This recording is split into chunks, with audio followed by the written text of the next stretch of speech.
برسول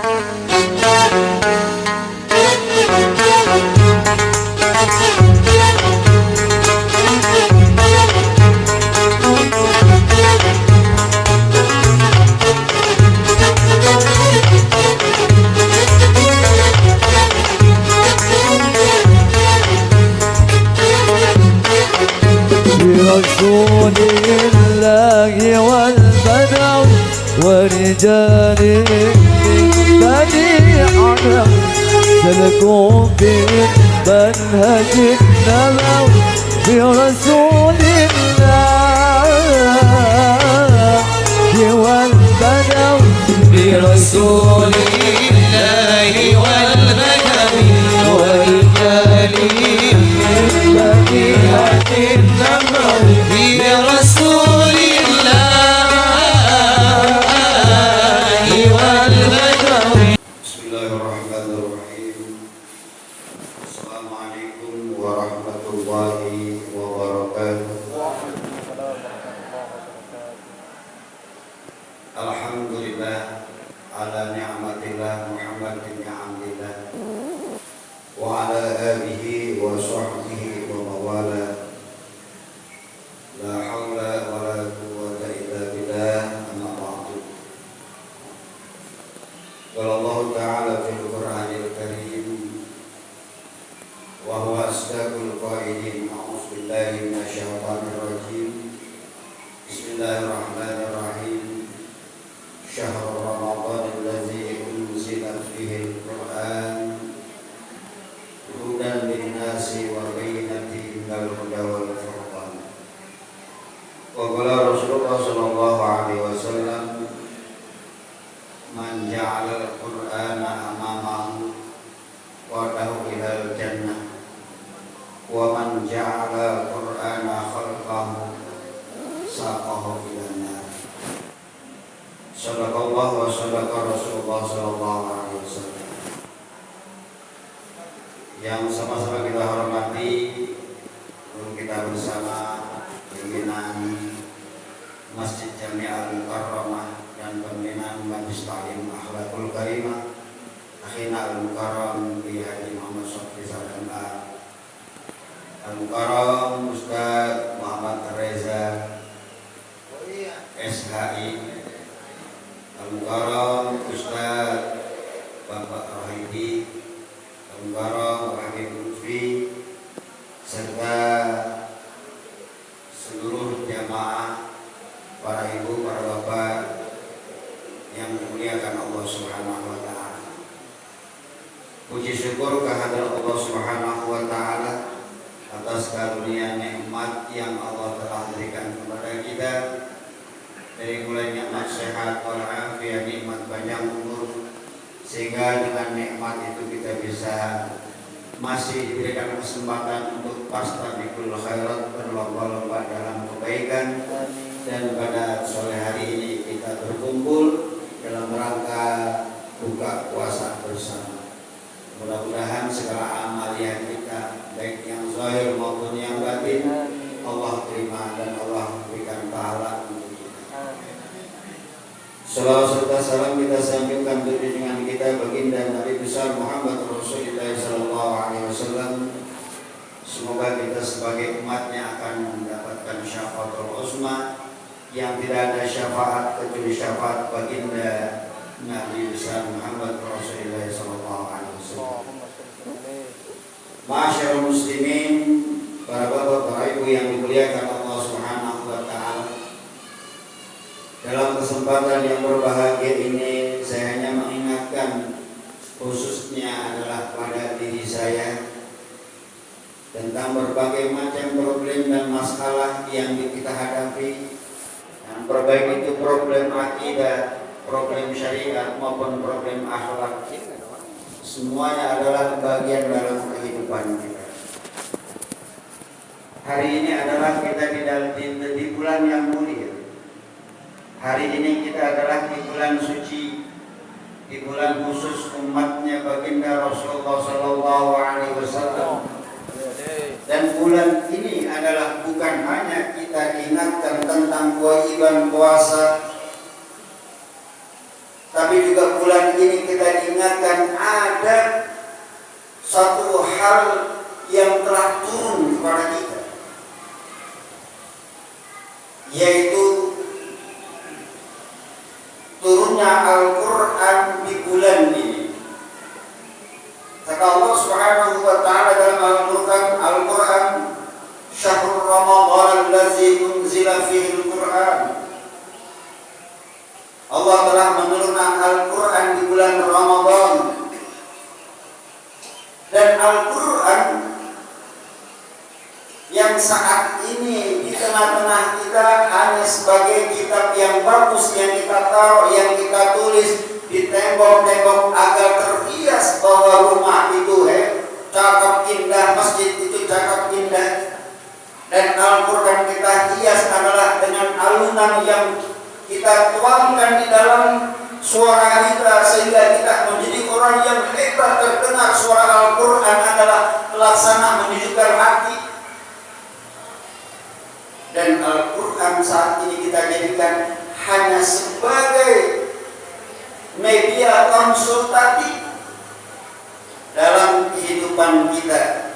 Namun jarang Al-Quran ini dijadikan adalah sebagai keterikatan antara kehidupan manusia dan Al-Quran.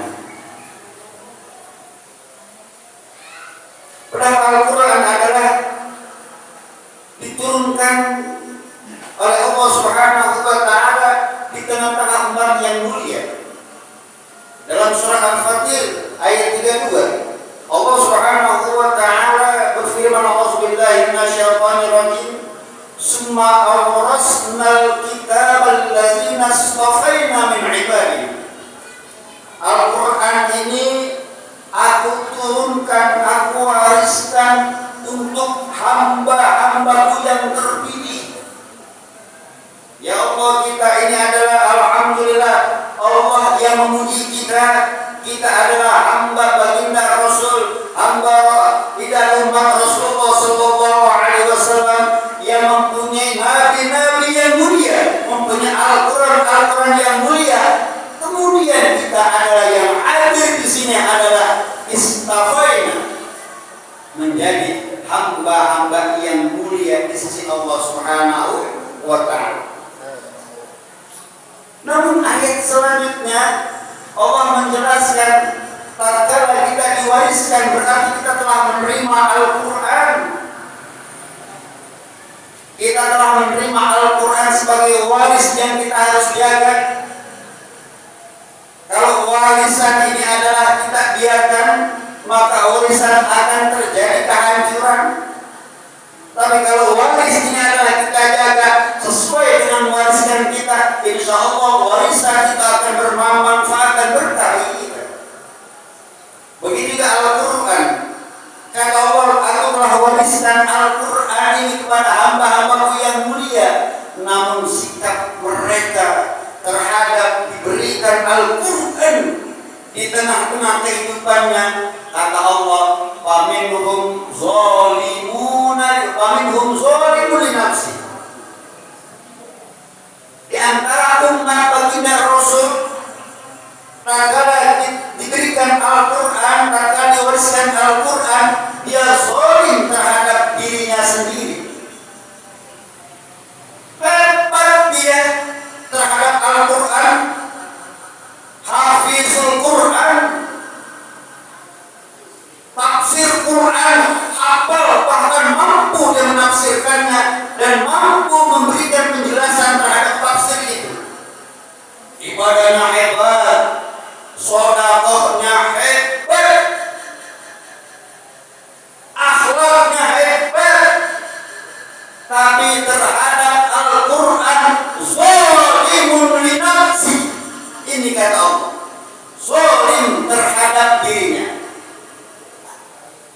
Al-Quran hanya sebatas mulut, yang bisa baca Al-Quran, semua kata dalam Al-Quran dari mulutnya saja, tapi Al-Quran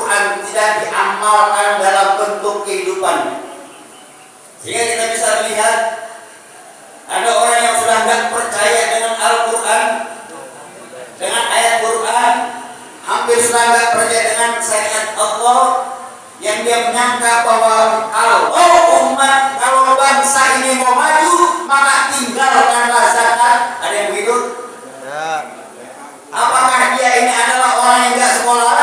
Sekolah. Apakah nggak punya titel? Punya. Apakah punya jabatan? Punya.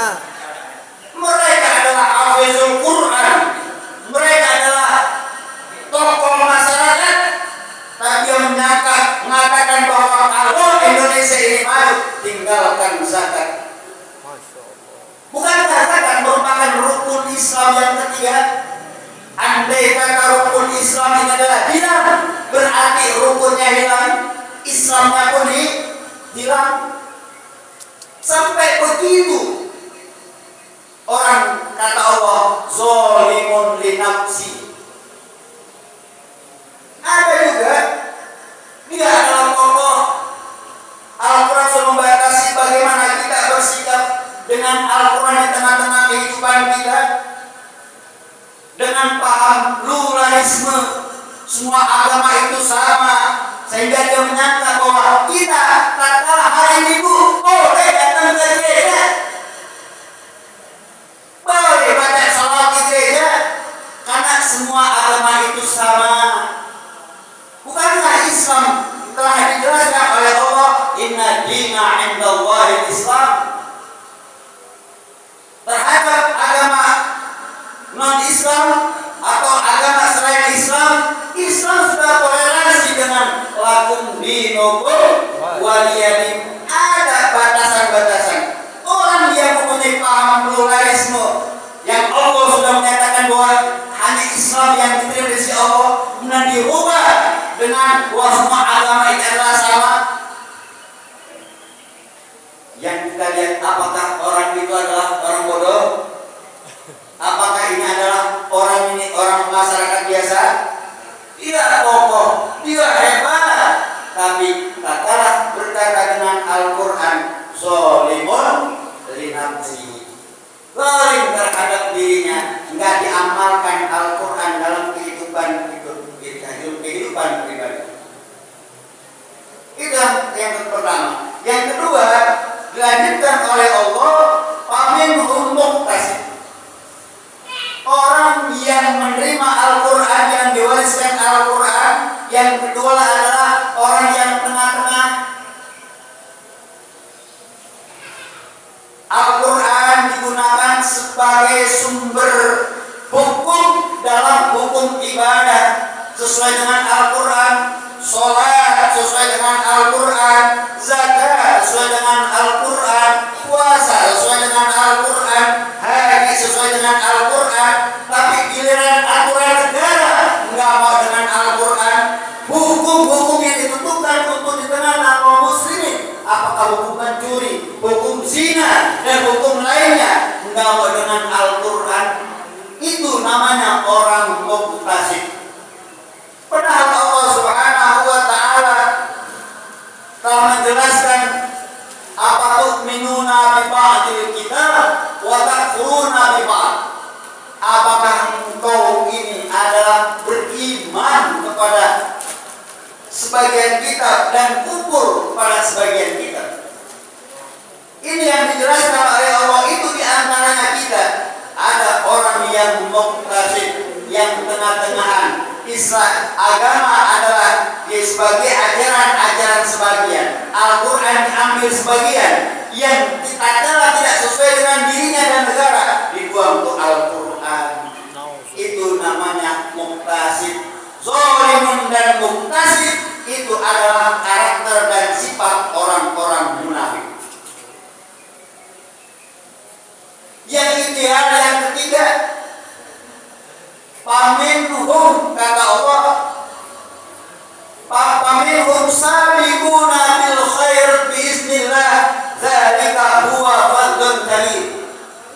Di antara mereka adalah yang ketiga, orang yang berlomba-lomba melaksanakan kebaikan sesuai dengan diperintahkan oleh Allah Subhanahu wa taala. Karena Al-Quran adalah merupakan karunia. Inilah sesosok para sahabat tatkala menerima Al-Quran, dia berkata, wa qalu sami'na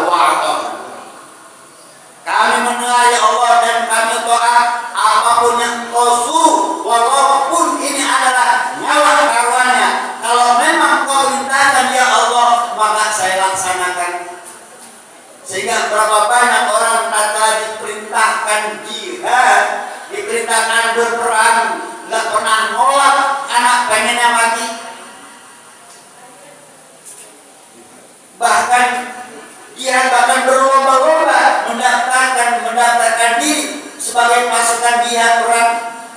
Ada yang kisah bahwa pengantin baru akan nikah semalam, baru pulang dari jihad, kemudian dia nikah, diperintahkan dia berangkat lagi, nggak pakai sayang-sayang. Itu para sahabat yang diharapkan, yang diideal di akhir-akhir ini adalah kita sebagai orang sabiqun bil khairat, orang-orang yang berlomba untuk melaksanakan kebaikan dalam melaksanakan Al-Quran, melaksanakan apa yang diperintahkan oleh Al-Quran. Apakah itu ringan atau berat, apakah itu sendiri maupun rame-rame, maka yang diperintahkan oleh Allah adalah kita menjadi orang fastabiqul khairat. Maka wajar kalau saat ini yang terjadi. Baginda Rasulullah Shallallahu Alaihi Wasallam pernah dia menangis menitikan air mata di hadapan Allah. Dia bilang, ya Rabbi, inna qaumi ittakhazal Qur'ana mahjura. Ya Allah, sesungguhnya kaumku ini adalah telah menjadikan Al-Quran lalai. Al-Quran gak lagi dipegang. Al-Quran banyak yang ditinggalkan. Al-Quran bukan hanya sebagai kitab yang memang sebagai hudan, tapi Al-Quran hanya sebagai sebatas bacaan lisan. Maka inilah yang Rasulullah khawatir kepada kita. Oleh karena itu jamaah sekalian yang dimuliakan Allah Subhanahu wa taala,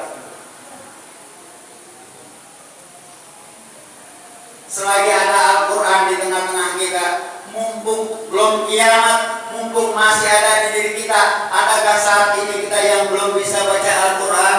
Apakah ada saat ini kita yang belum fasihul huruf, yang belum fasih mengucapkan Al-Quran? Apakah kita saat ini masih bertata-tata dengan Al-Quran? Dengan kemampuan yang ada hari ini, Allah berikan kesempatan kita memperbanyak baca Al-Quran. Kemudian tatkala kita punya hidup, masih Allah berikan kesempatan untuk kita belajar ilmu, belajar Al-Quran kepada guru-guru kita, agar Al-Quran nanti tatkala kita ini meninggal menjadi syafi'an, menjadikan syafaat bagi kita, penolong bagi kita, karena Al-Quran merupakan kitab suci yang Allah telah turunkan kepada kita. Jemaah sekalian yang Allah Subhanahu wa taala, barangkali ini yang saya sampaikan, lebih kurang mohon maaf. Ihdinas shiratal mustaqim. Assalamualaikum warahmatullahi wabarakatuh. Waalaikumsalam warahmatullahi wabarakatuh.